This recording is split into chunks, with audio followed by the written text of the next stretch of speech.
যৌবনকালে একজন যুবক, একজন যুবতী বোন, সে তার যৌবনকালে আল্লাহকে একটা সিজদা দিবে, আল্লাহকে একটা সিজদা দিবে। ফেরেশতা বলেন সারা দুনিয়ার পানির ফুটা গোনা আমার পক্ষে সম্ভব, কিন্তু একজন যুবক আর যুবতীর সিজদার সওয়াব গোনা সম্ভব নয়। ওয়ামান নুআম্মিরহু ওয়া নুনাক্কিসুহু ফিল খালক আফালা ইয়াকিলুন।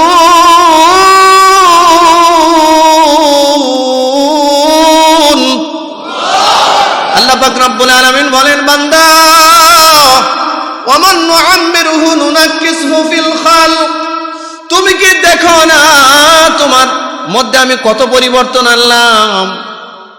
তুমি শিশু ছিলে, কৈশোর বয়সে পৌঁছালাম, কিশোর থেকে যৌবন বয়সে পৌঁছালাম, যৌবন থেকে তোমাকে আমি বার্ধক্যে পৌঁছালাম, তোমার টানা টানা চামড়া আমি লুজ করলাম, যে চোয়ালের মধ্যে শক্ত শক্ত দাঁত দিলাম, দাঁতগুলো ফেলে দিলাম,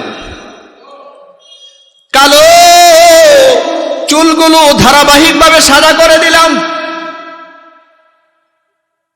শক্ত সবল একটা দেহ দুর্বল করে দিলাম, সুস্থ একটা দেহ অসুস্থ বানায় দিলাম। তোমার চোখের সামনে আমি এই বিবর্তনগুলো ঘটালাম, তোমার চোখের সামনে